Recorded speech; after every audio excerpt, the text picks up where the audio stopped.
ഒരുമാതിരി അന്യായ പരിപാടിയാണ്. സംഭവം ഞാനിരുന്ന് സംസാരിക്കണം നാട്ടിൽ നിന്നാണ് കേട്ടോ. ഇപ്പോൾ മുഖമൊന്നും കാണിക്കാനായിട്ടുള്ള ധൈര്യമില്ല മക്കളെ, അതുകൊണ്ട് ഇങ്ങനെ സംസാരിക്കണം. ഓക്കെ,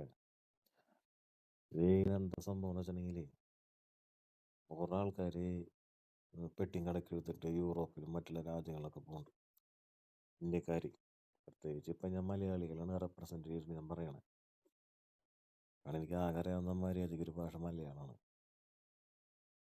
ഇവന്മാർ കയറി പുറപ്പെട്ടിട്ട് ഇവിടെ ചെയ്യണ ചട്ടത്തരങ്ങൾ നിങ്ങൾ യൂട്യൂബിലും മറ്റുള്ള കാര്യങ്ങളിലൊക്കെ നിങ്ങൾ കാണാനില്ലേ.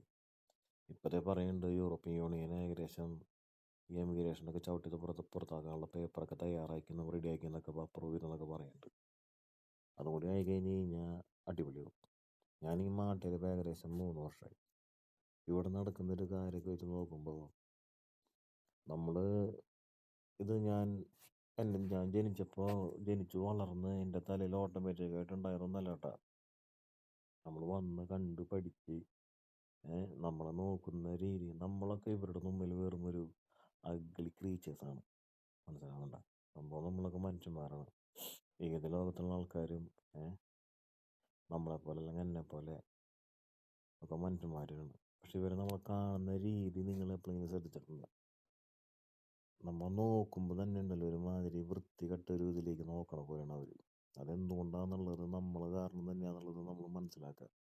ബസ്സിൽ പോകുമ്പോൾ, നടക്കുമ്പോൾ, നമ്മുടെ വേഷവിധാനം, എല്ലാ കാര്യങ്ങളും ഇതിന് ബാധകമാണ്. ഇതൊക്കെ എന്നെ ഇപ്പം ആരും കേൾക്കണില്ല, ആരും കേൾക്കും വേണ്ട. എൻ്റെ ഫ്രസ്ട്രേഷൻ പറയാൻ വേണ്ടി മാത്രം തുടങ്ങിയതാണ് ഈ ഒരു ചാനൽ.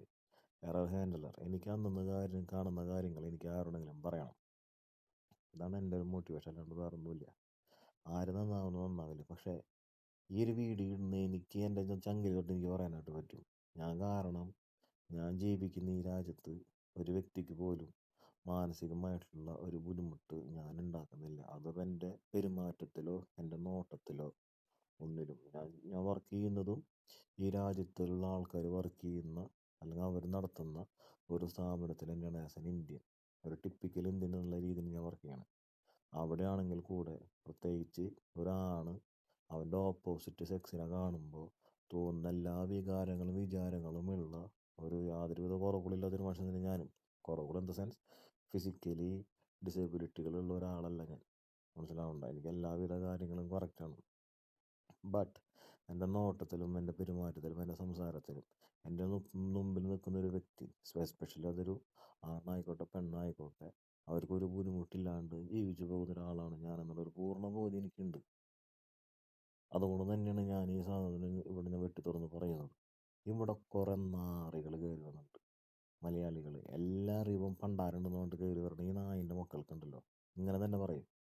കാരണം എന്താണെന്ന് വെച്ച് കഴിഞ്ഞാൽ സമ്മറായിക്കോട്ടെ, അറിയാലോ, ആദ്യമായിട്ട് വരുന്നതിൽ ഏതൊരു മലയാളിയാണെന്നുണ്ടെങ്കിലും യൂറോപ്പിൽ അല്ലെങ്കിൽ ഇതുപോലുള്ളൊരു കൺട്രീസിൽ സമ്മർ കാണുമ്പോൾ നമുക്ക് ആദ്യമൊക്കെ ഒന്ന് നോക്കാൻ തോന്നും. ഞാൻ പറയണേ നോക്കുന്നുണ്ട്, വിരോധമൊന്നുമില്ല, നോക്കിക്കോ. അതിൻ്റെ ഒരു മാന്യത മര്യാദ വേണമെന്നാണ് ഈ പറയണത്. മനസ്സിലാവണ്ട? ഇതൊരു മാന്യത മര്യാദ ഇല്ലാണ്ട് നോട്ടം കണ്ടു കഴിഞ്ഞാൽ അവനൊക്കെ ചെറി പിടിച്ച് ചുമര് കൊടുത്ത് തേക്കാൻ തോന്നും. ഞാനും നോക്കിയിട്ടുണ്ട്. അതിൽ നിന്ന് പാഠങ്ങൾ ഉൾക്കൊണ്ടുകൊണ്ടാണ് മനസ്സ് മാറ്റം സംഭവിച്ചത് കൊണ്ട് തന്നെയാണ് ഞാൻ ഈ വർത്തമാനം ഇപ്പോൾ പറയുന്നത്. നമ്മൾ വിചാരിക്കും ഒരു കൊല്ലം കഴിയുമ്പോൾ തന്നെ പോലെ അവർ മാറുന്നു. ഇല്ല, മാറാത്ത ആൾക്കാരെ കുറിച്ച് എനിക്ക് പറയാനുണ്ട്. അവർ മാറണില്ല. ഇവിടുത്തെ ആൾക്കാരും ഇതുപോലുള്ള രാജ്യത്തിലെ ആൾക്കാരും നമ്മളെ കൊണ്ട് ബുദ്ധിമുട്ടിരുന്നത് കൊണ്ട് തന്നെയാണ്. ചുരുക്കി പറഞ്ഞു കഴിഞ്ഞാൽ ഇന്ത്യയിൽ നിന്ന് മാന്യമായിട്ട് തൻ്റെ ജീവിതഭാരങ്ങൾ ഇറക്കി വയ്ക്കാൻ, തൻ്റെ കടങ്ങളും ബാധ്യതകളും ഒന്ന് ഇറക്കി വയ്ക്കാൻ അന്യനാട്ടിൽ വന്നിട്ട് കുടുംബക്കാരും ഫ്രണ്ട്സിനൊക്കെ വിട്ട് നമ്മൾ ഈ നാട്ടിൽ വന്ന് പണിയെടുക്കുമ്പോൾ ഇവിടെ നമ്മുടെ കുടുംബത്ത് നമ്മളില്ലാത്ത മൊത്തം കടം വാങ്ങിച്ചു വെച്ച് പണ്ടാടങ്ങിട്ടാണ് കയറി വരണേ. കുടുംബക്കാരുടെ മുഖത്തെ നെറ്റിച്ചുലുക്കലും എല്ലാം കണ്ടിട്ടാണ് പണ്ടാടങ്ങിട്ട് നമ്മളിങ്ങോട്ട് കയറി വരണേ.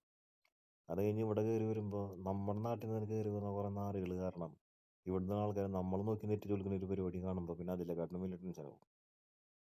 നമ്മളെ പോലെ മാന്യമായിട്ട് ജീവിക്കുന്ന ആൾക്കാരുണ്ടെന്നേ. ഞാൻ മാന്യമായിട്ട് തന്നെ ജീവിക്കണേ.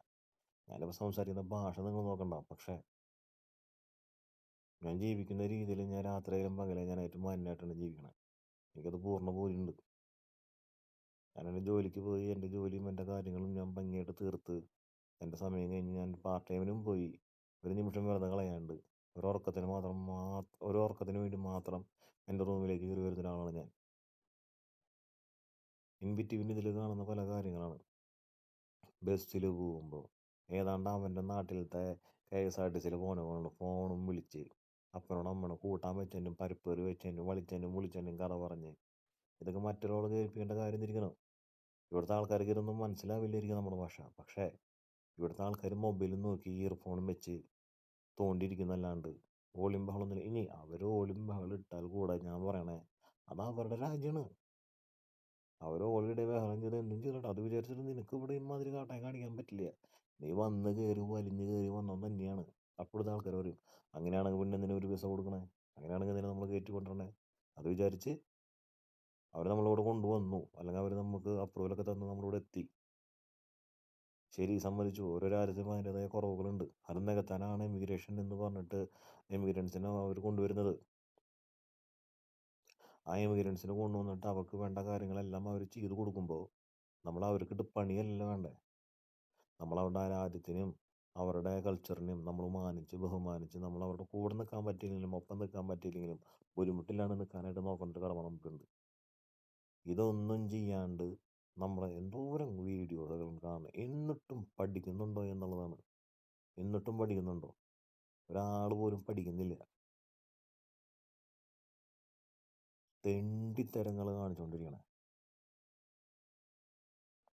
ബീച്ച്, നമ്മുടെ നാട്ടിലത്തെ ബീച്ചിൽ പാൻറ് ഷർട്ട് ഇട്ട് നടക്കുന്ന ആൾക്കാരെ നമുക്ക് കാണാം. അല്ലെങ്കിൽ ശരീരം മൊത്തം ഡ്രസ്സും ഇട്ട് സാരിയും ചുറ്റി ചുരിദാറിട്ട്. ശരി, നമ്മുടെ കൾച്ചർ അതുകൊണ്ട് നമ്മളങ്ങനെ.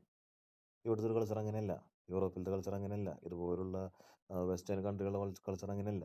അവരൊരു ബീച്ചിലേക്ക് പോകുമ്പോൾ ബീച്ച് വെയർ ഇട്ടിട്ട് അവരവിടെ ആ ഒരു സംഭ്രമം ആഘോഷിക്കാൻ അവരവരുടെ ഫാമിലിയോടൊപ്പം കൂട്ടുകാരോടൊപ്പം അല്ലെങ്കിൽ ഒരു ഭാര്യ ഭർത്താവ് അല്ലെങ്കിൽ ഒരു കാമുകൻ പോകുമ്പോൾ അതിൻ്റെതായ ഡ്രസ്സ് ഉപയോഗിച്ചിട്ട് പോകും.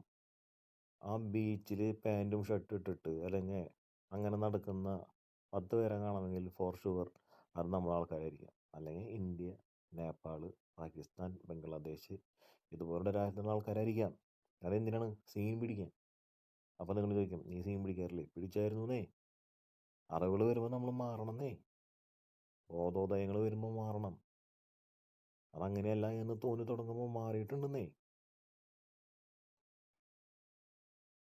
ഞാനൊരു സ്ഥലത്ത് പോവുകയാണെങ്കിൽ അതിന് ഒതുങ്ങുന്ന ഡ്രസ്സും മറ്റുള്ള കാര്യങ്ങളും നമ്മുടെ നാട്ടിൽ അങ്ങനെ ഒരു പരിപാടി ഇല്ല. ഇപ്പൊക്കെ വന്നു തുടങ്ങിയിട്ടുണ്ടെങ്കിൽ കൂടെ വളരെ കുറവാണ്. പക്ഷെ ഇവിടെ അങ്ങനെയല്ല. ഓരോ സിറ്റുവേഷൻ അനുസരിച്ചും അവരവരുടെ കോസ്റ്റ്യൂംസിലായിക്കോട്ടെ അവരുടെ മൈൻഡായിക്കോട്ടെ എല്ലാ കാര്യങ്ങളും മാറി ജീവിക്കുന്ന വ്യക്തികളാണ് അവർ. എന്നാൽ ഒരു കൺസ്ട്രക്ഷൻ ഫീൽഡിൽ പോയി കഴിഞ്ഞ് കഴിഞ്ഞാൽ മേത്തുള്ള പൊടിയും മറ്റുള്ള കാര്യങ്ങളും അറപ്പും വെറുപ്പില്ലാണ്ട് അവരെല്ലാ പണി ചെയ്യുന്നത് ഞാൻ കണ്ടിട്ടുണ്ട്. പക്ഷേ അവരുടെ ഫംഗ്ഷനിലേക്ക് വരുമ്പോൾ ഇതിനൊക്കെ മാറി അവർ മറ്റൊരാളായി അതിനനുസരിച്ച് ഡ്രസ്സും മറ്റുള്ള കാര്യങ്ങളൊക്കെ ധരിച്ച് വളരെ നീറ്റായിട്ട് വരുന്ന ആൾക്കാർ നമ്മൾ കണ്ട് പഠിക്കണേ വേണം അവരുടെ സംസ്കാരം. ഞാൻ ബീച്ചിൻ്റെ കാര്യം പറഞ്ഞു തന്നത് അവിടെ വായു നോക്കാൻ വേണ്ടിയിട്ട് നമ്മുടെ നാട്ടിലത്തെ ആൾക്കാർ വരുമ്പോൾ എല്ലാവരും കൂടി നമ്മളെ നോക്കണമെന്നുള്ളൂ. അങ്ങനെയാണെങ്കിൽ നിങ്ങൾക്ക് എന്തോരം വീഡിയോസും മറ്റുള്ള കാര്യങ്ങളും ഈ സൈറ്റിൽ കിട്ടും, നെറ്റിൽ കിട്ടും. അതിരുന്ന് കണ്ടൂടെ? എന്തിനാണ് ഈ മറ്റുള്ളവരെ നമ്മുടെ പേര് കളയാൻ വേണ്ടിയിട്ട് ഈ നാറികൾ അവിടെ പോയി പണ്ടാറടങ്ങണത്? നമ്മളെ നാറ്റിക്കാനായിട്ട്, മലയാളികളെ നാറ്റിക്കാനായിട്ട്. ഇനി മലയാളികൾ മാത്രമല്ല, മലയാളികൾ നോർത്ത് ഇന്ത്യൻസ്.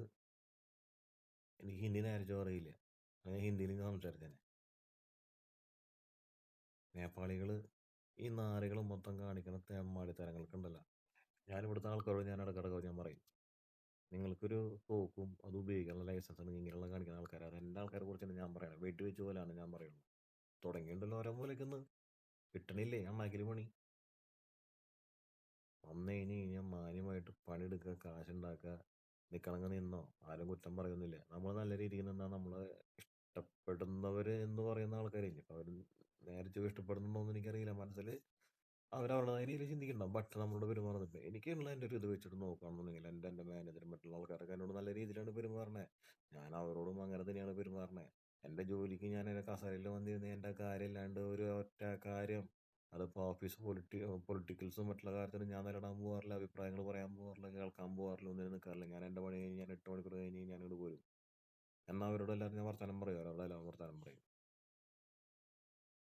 എനിക്കൊന്നിൻ്റെ ഒരു അഭിപ്രായം കേൾക്കണ്ട, ആരുടെയും ഒരു അഭിപ്രായം കേൾക്കണ്ട, ഒരു പൊളിറ്റിക്സും എനിക്ക് വേണ്ട, എനിക്ക് താല്പര്യമില്ല. ഞാൻ വന്നിരിക്കുന്നത് പണിയെടുക്കാനാണ്, ഞാൻ പൊളിറ്റിക്സ് കളിക്കാൻ പറയാൻ വേണ്ടി വന്ന ആളല്ല. ഞാൻ പണിയെടുക്കണം, മാസം മാസം കാശ് കിട്ടണം, എനിക്ക് എൻ്റെ കുടുംബത്തിനെ പോറ്റണം, അത് മാത്രമാണ് എൻ്റെ ഒറ്റത്.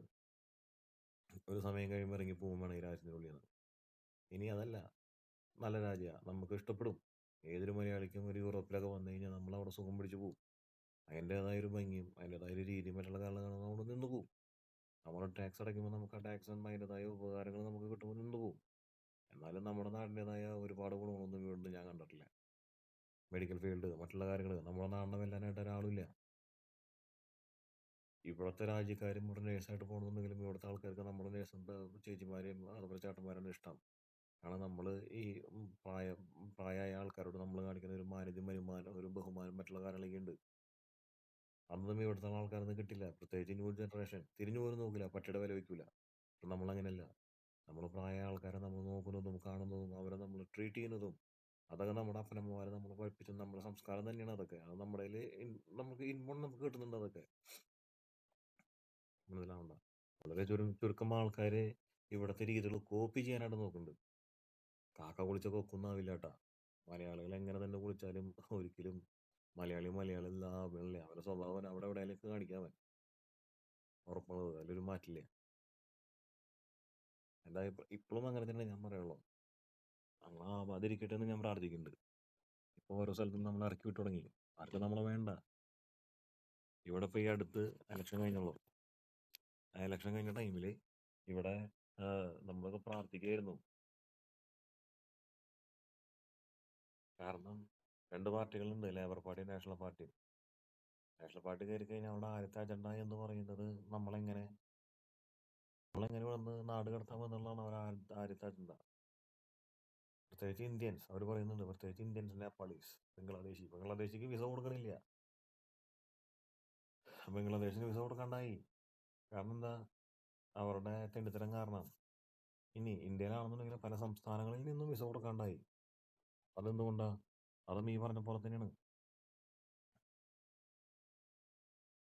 ഇനി നമ്മൾ കേരളം എന്ന് പറഞ്ഞു കഴിഞ്ഞാൽ ഇവർക്ക് അറിയില്ലെന്നാണോ നിങ്ങൾക്ക് ചിന്ത? അല്ല, ഇന്ത്യ, കേരളം എന്ന് പറഞ്ഞു കഴിഞ്ഞാൽ അവർക്ക് അറിയാവുന്ന കാര്യങ്ങളൊക്കെയായി. അവർക്ക് അതിനുള്ള ബുദ്ധിമുട്ടും വെച്ചു തുടങ്ങി. കാരണം എന്തുകൊണ്ടാ? നമ്മളിങ്ങനെ ആൾക്കാരെ നമ്മളിങ്ങനെ തിരിച്ചറിയാം. നമ്മളെന്തെങ്കിലും നല്ലതോ അല്ലെങ്കിൽ വൃത്തികേടോ കാണിക്കുമ്പോഴായിരിക്കും നമ്മൾ ഒരാൾക്ക് നല്ലത് കാണിച്ചാൽ നമ്മൾ തിരിച്ചറിയും, നമ്മൾ വൃത്തികേട് കാണിച്ചാൽ നമ്മൾ ആൾക്കാരെ തിരിച്ചറിയും. അങ്ങനെ തിരിച്ചറിയുമ്പോൾ അവർ കാറ്റഗറൈസ് ചെയ്ത് തുടങ്ങും. അത് ഏതാണ് എങ്ങനെയാണെന്നൊക്കെ ചോദിച്ചു തുടങ്ങും. അപ്പം മെല്ലെ മെല്ലെ ഇന്ത്യ എന്ന് പറഞ്ഞ ആൾക്കാർ പിന്നെ അത് ഇന്ത്യ എന്ന് മാറി നമ്മുടെ സംസ്ഥാനങ്ങളിലെ പേര് പറയാനും പോലും അവർ സ്റ്റാർട്ട് ചെയ്ത് തുടങ്ങി. ഫ്രം കേരള എന്ന് ചോദിച്ചിട്ടാണ് പിന്നെ ഒരു കഥ പറയാ. ഫ്രം ഡൽഹി, മുംബൈ ഇതൊക്കെ പറഞ്ഞാൽ നമ്മൾ അറിയാവുന്ന രീതിയിലത്തെ ഒരു രാജ്യത്തിൽ നിന്നാണ് നമ്മളൊക്കെ കയറി വരണേ. അല്ലാണ്ട് ഇന്ത്യ എന്ന് പറഞ്ഞു കഴിഞ്ഞാൽ അറിയാത്ത രാജ്യത്തൊന്നുമല്ല. ഈ ലോകത്ത് അങ്ങനെ ഒരു രാജ്യം ഉണ്ടോ എന്ന് ചോദിക്കുന്ന ഒരു സ്ഥലത്ത് നമ്മൾ ആരും കയറി വരണേ. ഇന്ത്യ എന്ന് പറഞ്ഞു കഴിഞ്ഞാൽ അറിയാം. ഈ ലോകത്ത് എവിടെ പോയിട്ട് ഇന്ത്യ എന്ന് പറഞ്ഞു കഴിഞ്ഞാൽ അറിയാം. ഒരു ആൻഡ്രോയിഡ് മൊബൈൽ അല്ലെങ്കിൽ നെറ്റുള്ളൊരു മൊബൈൽ ഉപയോഗിക്കുന്ന ഒരാൾക്കാണെന്നുണ്ടെങ്കിൽ ഇന്ത്യ എന്നറിയാം. എന്തിനു പറഞ്ഞു, റീൽസിൽ പോലും ഇപ്പോൾ ട്രെൻഡിങ് ആണ്, ഒരു സംഭവമാണ്. ലോകത്തിലെ ഏറ്റവും അഗ്ലിയായിട്ടുള്ള സ്ഥലം, ഏറ്റവും വൃത്തി കെട്ട സ്ഥലം ഏതാണെന്ന് ചോദിച്ചു കഴിഞ്ഞാൽ ഏതൊരുത്തരും പറഞ്ഞ ആദ്യത്തെ ഒരു രാജ്യമാണ് ഇന്ത്യ. പക്ഷെ അത് ഇന്ത്യ അല്ല. ആ ദൈവത്തിന് നന്ദി. ആ രാജ്യത്തിന്റെ പേര് പറഞ്ഞ് അവരെ അപമാനിക്കാനും ഞാൻ വരണില്ല. ബട്ട് അത് ഇന്ത്യ അല്ല എന്തായാലും. കാരണം ഇന്ത്യനെ കുറിച്ച് അവർക്ക് അറിയാണ്ടാവും. മനസ്സിലാവണ്ട. ഞാൻ ജീവിക്കുന്ന രാജ്യത്തും പല ആൾക്കാർക്കും ഇന്ത്യനെ കുറിച്ച് പൂർണ്ണമായിട്ട് അറിയാം. ഇന്ത്യ അറിയാമെങ്കിലും ഇന്ത്യനെ കുറിച്ച് പൂർണ്ണമായിട്ട് അറിയാത്ത ആൾക്കാരാണ് അവർ. ബട്ട് നമ്മളൊരു താരതമ്യം ചെയ്യാനായിട്ടില്ല. നമ്മൾ പറയണത് നമ്മുടെ സ്വഭാവത്തിന്റെ ഓരോ വൃത്തികേടുകളും മറ്റുള്ള കാരണം മാന്യമായിട്ട് ജീവിക്കുന്ന, കുടുംബമായിട്ട് ജീവിക്കുന്ന പല ആൾക്കാർക്കും വരുന്ന ബുദ്ധിമുട്ടുകളും കഷ്ടപ്പാടുകളും ഉണ്ട് ഇവിടെ. നമ്മൾ കാണുന്ന രീതികളുണ്ട്. പിന്നെ നമ്മുടെ ഒരു എന്താ പറയാ, നമ്മുടെ ഒരു എന്തൊക്കെ തന്നെയാണെന്നുണ്ടെങ്കിലും എന്തോ പെൺപിള്ളേർക്ക് ഒരുങ്ങി നടക്കാനായിട്ട് ഒരു സംഭവം ദൈവം പണ്ടേ കൊടുത്തിട്ടുണ്ട്. അത് ആണുങ്ങൾക്ക് ഇപ്പോഴത്തെ ന്യൂ ജനറേഷൻ ഉണ്ട്. പക്ഷെ അതുപോലെ അല്ലാണ്ട് കുറെ അണ്ടനാടം കൊണ്ട് കയറി വന്നിട്ട് കാണിക്കണ കേട്ടാ എങ്ങനെയുണ്ട്. ഞാൻ ബസ് കയറാനൊക്കെ നിൽക്കുമ്പോൾ ചില നാടുകൾ പെൺപിള്ളേരെ നോക്കണം കാണുമ്പോൾ ശരിയാണ്. സമ്മറായി കഴിയുമ്പോൾ അവർ അതിനുള്ള ഡ്രസ്സാണ് അവർ ഇടുന്നുള്ളൂ. ഇവിടെയുള്ള ആൾക്കാർ ആ ഡ്രസ്സിനെ കുറിച്ച് വല്ലാണ്ട് അവർ ബോധർ ചെയ്യുന്നില്ല. കാരണം ഇവിടുത്തെ ആൾക്കാർ ആരാ അവർക്ക് ബുദ്ധിമുട്ടിക്കാൻ പോകണില്ലേ? ഇപ്പൊ ബുദ്ധിമുട്ടിക്കാൻ പോകുന്നത് നമ്മുടെ ആൾക്കാരാണ്. അത്രയും പഠിപ്പും കാര്യങ്ങളോട് കൂടില്ല നമ്മുടെ ജനറേഷൻ വന്നിട്ടുള്ളത്. എന്നിട്ട് ഈ മാതിരി തെണ്ടിത്തരങ്ങളും കാണിക്കാനായിട്ട് ഇതിനും മാത്രം എന്താണ് കാണുന്നത് നിങ്ങൾ? ഇനിയെങ്കിലും മാറാനായിട്ട് പറ്റിയില്ല എന്നുണ്ടെങ്കിൽ ഞാൻ പറഞ്ഞു വയ്ക്കുകയാണ്, എറർ ഹാൻഡിലർ ഇവിടെ പറഞ്ഞു വയ്ക്കുകയാണ്, നമ്മുടെ മക്കൾക്കൊന്നും ഇതുപോലുള്ളൊരു രാജ്യങ്ങളും വന്ന് കാണാനോ പണിയെടുക്കാനോ അവിടെ ജീവിക്കാനുള്ള ഒരു വാതിലുകളും ഇന്ത്യയിൽ തുറന്നു വരില്ല ഇനി വരുന്ന ജനറേഷന്. അതെല്ലാം നമ്മൾ കാരണം, അതായത് ഇനി വരുന്ന ജനറേഷന്റെ കാരണന്മാരാണല്ലോ നമ്മളൊക്കെ. നമ്മളിലൂടെയാണല്ലോ അവരൊക്കെ വരണേ. അപ്പോൾ നമ്മൾ കാരണം, അവരവരുടെ കാരണവന്മാർ കാരണം ഇതൊക്കെ നമ്മളെ ഇടന്ന് ഓരോ വാതിലും അടച്ചുകൊണ്ടിരിക്കുക. നമ്മളെ പിള്ളേർക്ക് നീ പുറത്തുകൂടെ ലോകം കാണാനോ അല്ലെങ്കിൽ അവിടെ വർക്ക് ചെയ്യാനോ ജോലി ചെയ്യാനോ കാശുണ്ടാക്കാനോ പറ്റാത്തൊരു സ്ഥിതിവിശേഷത്തിലേക്ക് നമ്മളെ തന്നെ കൊണ്ടുവന്ന് തുടങ്ങാണ്. നിങ്ങൾ നിങ്ങളുടെ ജീവിതത്തിൻ്റെ ഉള്ളിൽ നിങ്ങളുടെ മനസ്സിലുള്ള ഒരു ഹാൻഡ് സിസ്റ്റം നിങ്ങൾ ഉണ്ടാക്കി വെക്കണം. നിങ്ങൾക്ക് ശരിയെന്ന് തോന്നുന്ന മാത്രം കാര്യങ്ങൾ നിങ്ങൾ ചെയ്യുക. പക്ഷെ ഒരു തെറ്റ് നിങ്ങൾ ശരിയാക്കി കണ്ട് അതെൻ്റെ ശരിയാണെന്ന് പറഞ്ഞിട്ട് നിങ്ങൾ ചെയ്യാതിരിക്കുക, ഒരിക്കലും ചെയ്യാതിരിക്കുക. അത് നിങ്ങളുടെ മാത്രം ശരിയാണ്, പക്ഷെ അതൊരിക്കലും തെറ്റല്ല എന്ന് നിങ്ങൾക്ക് അറിയുകയും ചെയ്യും. പക്ഷെ അത് നിങ്ങളുടെ ശരിയായിട്ട് നിങ്ങളത് ചെയ്തുകൊണ്ടിരിക്കുമ്പോൾ നിങ്ങൾക്ക് മാത്രമല്ല, നിങ്ങൾക്കൊരു ബുദ്ധിമുട്ടുണ്ടാവില്ല. പക്ഷെ നിങ്ങൾ കാരണം നിങ്ങളുടെ ചുറ്റുവട്ടം നിൽക്കുന്നതും നിങ്ങളുടെ രാജ്യത്ത് നിന്ന് വന്ന മറ്റുള്ള ആൾക്കാർക്കും അതിൻ്റെതായ ഭവിഷ്യത്തുകളും ബുദ്ധിമുട്ടുകളും അനുഭവിച്ചു തുടങ്ങിക്കൊണ്ടിരിക്കുകയാണ്. എറർ ഹാൻഡിലിൻ്റെ ആദ്യത്തെ വീഡിയോ ആണ്. ആരും എന്നെ കാണാനില്ല, ആരും എന്നെ കാണാനും വേണ്ടിയിട്ടല്ല ഞാനത് ചെയ്യണം. എൻ്റെ വെറുപ്പും എൻ്റെ വിദ്വേഷം എനിക്ക് പറയാനായിട്ട് ഞാൻ സ്റ്റാർട്ട് ചെയ്തതാണ്, ഇത് തുടരുകയും ചെയ്യും. മുഖം കാണിക്കാത്തത് പേടി കൊണ്ട് തന്നെയാണ്. എനിക്കുണ്ട് ഫാമിലി. ഉള്ള കാര്യം ഉള്ളതുപോലെ പറയുന്ന ഒരാളും ഇന്നത്തെ കാലത്ത് ആർക്കും ഇഷ്ടമല്ല. അതുകൊണ്ട് തന്നെയാണ് മുഖം കാണിക്കാത്തതും. ഈ ഇരുട്ടിൻ്റെ മറവിൽ നടക്കുന്ന പല തെണ്ടിത്തരങ്ങളുണ്ടെന്നറിയാം. പക്ഷേ ഈ ചാനലിലൂടെ ഈ ഇരുട്ടിൻ്റെ മറവിൽ ഒരു തെണ്ടിത്തരം ഞാൻ പറയാൻ നിൽക്കണില്ല. ഞാനുള്ള സത്യങ്ങളെ ഞാൻ പറയുന്നുള്ളൂ. ആരെങ്കിലും എന്തെങ്കിലും ഇത് കാണണമെന്നുണ്ടെങ്കിൽ, ഒരാളെങ്കിലും ഇതിൻ്റെ ആദ്യത്തെ ഒരു മിനിറ്റ് കാണാനായിട്ട് സാധിക്കുന്നുണ്ടെങ്കിൽ ഒരു 5 മിനിറ്റ് കണ്ടതിന് ശേഷം എനിക്കതിനൊരു മറുപടി എനിക്ക് തരണം, ആരാണെന്നുണ്ടെങ്കിലും. ഞാൻ എറർ ഹാൻഡിലർ മാൾസിൽ നിന്ന്.